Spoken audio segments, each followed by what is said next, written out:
are high following our tough but rewarding stalk in the pouring rain on the Isle of Mull. Good shot. Reload. We have a large-bodied stag in the larder. Epic day for the memory bank, and hopefully today will be a bit easier. Dried out our clothing, plus rifle, and if our boots weren't as wet as an otter's pocket, life would be perfect. Boy, was it wet yesterday. Time to embrace the gorgeous scenery, which will, we hope, deliver another awesome Scottish stag stalk experience. The Arga cat takes us so far, and then we're on foot. Right, day two. Day two. And the sun's out. Drier. No wet underwear. This is the Strath. It's beautiful ground. It's open hill. You see it's the steps coming down. Well, we're on the opposite side of that, and we're going over. And each step you go over, there could be deer there. I can guarantee you there is. We'll come onto the cliffs, and you'll get the Carsig arches below. You'll get the famous sea cliffs where there's wild goats on it. And the stag groups have been two or three big groups of stags.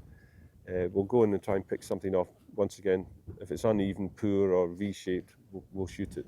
But here we're going in with the south-southwest wind, and the weather's going to get better, and that's guaranteed. It never rains on Mull. Okay. We are after another cull stag, and judging by yesterday's experience, Graham will once again want to get in as close as possible. As we duck and dive to avoid our cover being blown, Graham explains how to tell whether the habitat is being grazed by deer or by something else. Remember telling you about the so-called expert that gave a lecture from one of these conservation NGO groups about deer damage, and I actually called him out as a charlatan. Well, that is the deer bite. Do you see how it cuts and you get that little tongue at the top? And that as well.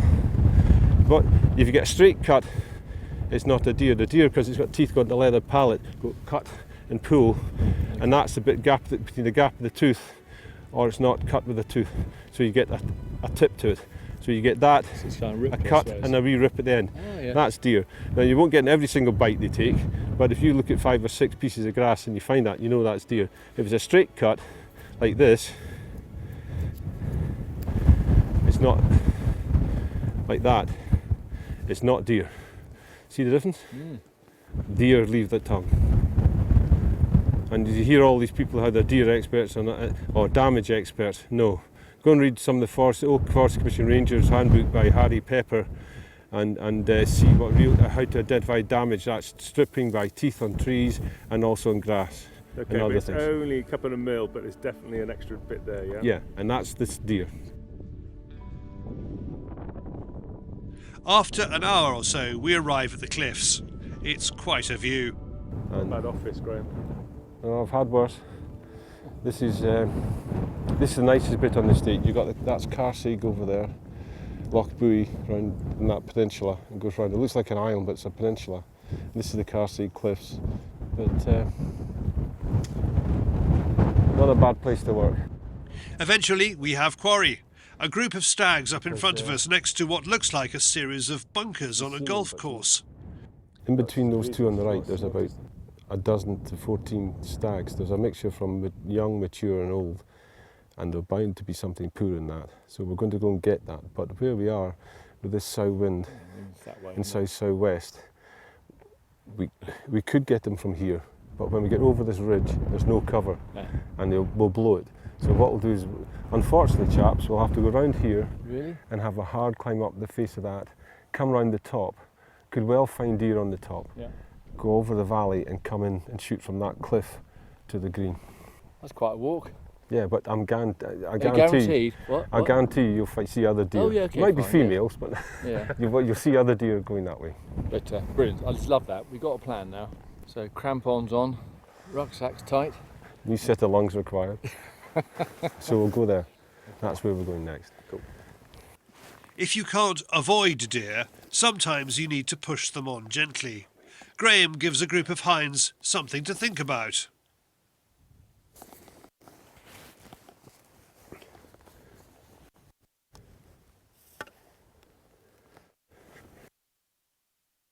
That's it, go. Where did they go? you see the black rock? They went that way. We didn't want them going that way into the wind. So we went the way we want them to go, not into the wind, because we went in the wind, they lifted those stags. But they didn't know what we were. They just saw my hat and they went, "Barr, barr," and that's, "What are you?" If they'd seen us, they'd been gone. We make our way around on our group. Graham makes slight adjustments depending on what animals are in our path and a swirling wind. On the final approach, we spook deer. Fortunately, they head away instead of towards our target group. Tim unsleeves the rifle and we make our approach.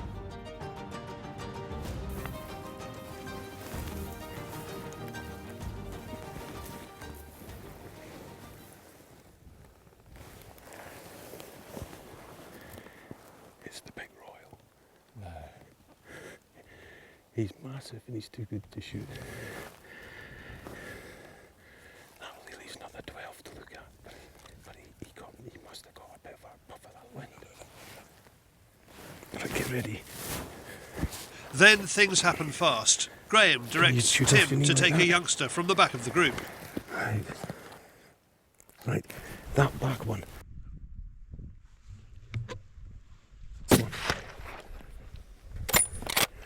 You've hit it. Yeah? Yeah, that's fine, that's a young'un. It's one for the dealer, it's good, excellent. And to be honest, shooting off your knee like that, good shot, but that's because they had just got our scent. Yeah. And if you feel now, it's in our face, and it's coming from the east, south, east. And what it is the wind's coming up off the cliff, swirling, going up the hill in a swirl. And we've got one way and then it swirls back and it hits us, and that's what they got. It is a great shot, and on closer inspection, Graham is pleased with the result. It's an opportunity to discuss bullet placement when using lead alternative ammo. If he makes 90 kilos, I'll be very surprised. Probably won't do that. So the beast was basically quartering away. You kind of look Yes. back a wee bit. And you can see the shot. Yeah. Good, that'll do. Yeah, Non-toxic. Instead of going up the back, the front leg and shooting there, non-toxic, I come up here and I shoot here, so I'm going about that much further forward to get the expansion and the damage, so it hits a bit of bone. So old-fashioned way. Back of the front leg. Behind the front leg, and you shoot there. Yeah. Okay. But what we're saying now, from your experience, And that's on the what I'm hill, saying, to shoot is take it up the middle, middle of the front leg. and where my fist goes in there. So we kind of third to halfway up. So you've got that, the bone goes like that, and you've got this area. Now we would be a little bit further back in the old days, but now with that non-toxic, we have to shoot there. So you set a triangle where the shoulder. And you saw what happened when you shot that. He went on and fell. So that's. And if you take a shoulder, it's better. You lose the shoulder, but it's better than Well, animal running away. The game dealers insisting we have to use non-toxic. In most cases, from shot to death, it's taking a lot longer than it is when it's been lead.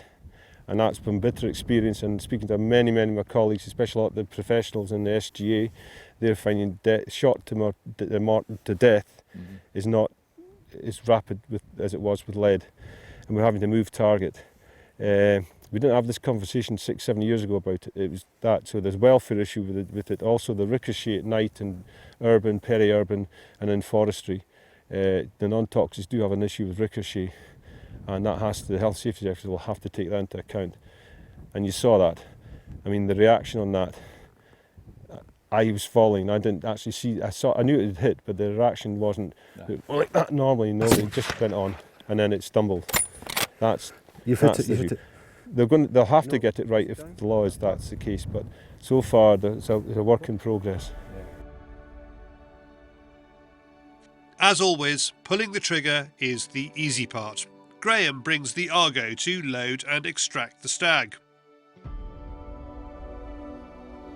Having witnessed the steel action rifle in action, Alistair asks for Graham's professional opinion. I started off in the field sports business as the last apprentice with John Dixon's sons in the old John Dixon's, making rifles, shotguns and pistols. The build quality is very good, really good actually. It's the quietest rifle I've shot with in years. It's unbelievably quiet. It's like a 2.2. It's quick. Push the safety in. You fire. Bang. Straight back. You don't even have to take your cheek off the stock, bang. It's quick, it's fast, and it's well built. The only thing I would have on it would be a cheek piece, but you can get that as an extra. But if you did it for the Scots, because we're all frugal, we want a cheek piece as standard. And other than that, it's brilliant. But the sound moderator, steel action, you just do not hear it. None of the deer reacted to the shot. Unbelievable for a 300. Couldn't believe that. And it just poleaxed everything we shot. Perfect. Like many areas of the Highlands and Islands, remoteness means that if something goes wrong, the emergency services will struggle to reach you, which is why Graham takes working in the larder seriously. Modern chainmail, and it's basically because it covers the main veins and arterial parts of the body. And there has been people in the past who've stabbed themselves, and one chap died a while ago, stabbing himself in the artery, and he bled to death, getting cut and nicked. You'll see quite often in aprons there'll be cuts and nicks. This is a new one, so there isn't any, but at the end of the season you always have a little slip and cut and stab. We also use the gloves for doing it as well. And we are so far away from the hospital, by the time a helicopter came here, if you stabbed yourself in the veins, you'd be dead. So for £100, do it, be safe. If you go home from the hill, you want to come home to your family, simple as that.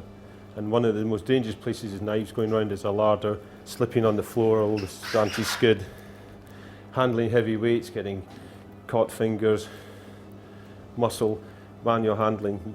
Do it properly. Don't be a hero and lift stupid weights. Get the kit and do it, and be safe. Certainly, I would never not wear this where I am. We're so remote. Simple as that. 75. 75. I told you it was like that.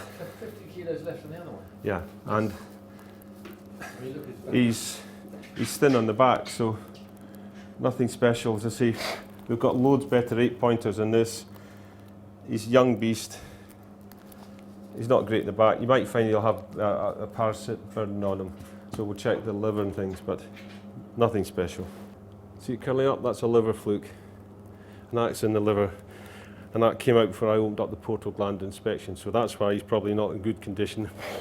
He's not balanced, and he's not a great condition on him. Although he's got fat, but nothing like yesterday, so he's got fluke. So that liver gets condemned with everything else. It's been a special trip, meeting new people, testing new kit, and showing just how flexible you need to be to get results. It's a good job. Mr. Pilbeam loves a challenge. So a variety of shots, a variety of scenery, a variety of beasts. I think that's, to me, is just what's made this trip quite special. Well done, Graham, well done, Pennygal. Now the rifle, of course. Oh, the rifle. It's functional, it works, it shoots incredibly well. So I think actually, well done, Steel Action. It's given me 2 very memorable shots perhaps, which I think is the most important thing. Schmidt & Mender is quality, quality, quality. A lot of scopes now getting quite big. I think this could be a real winner.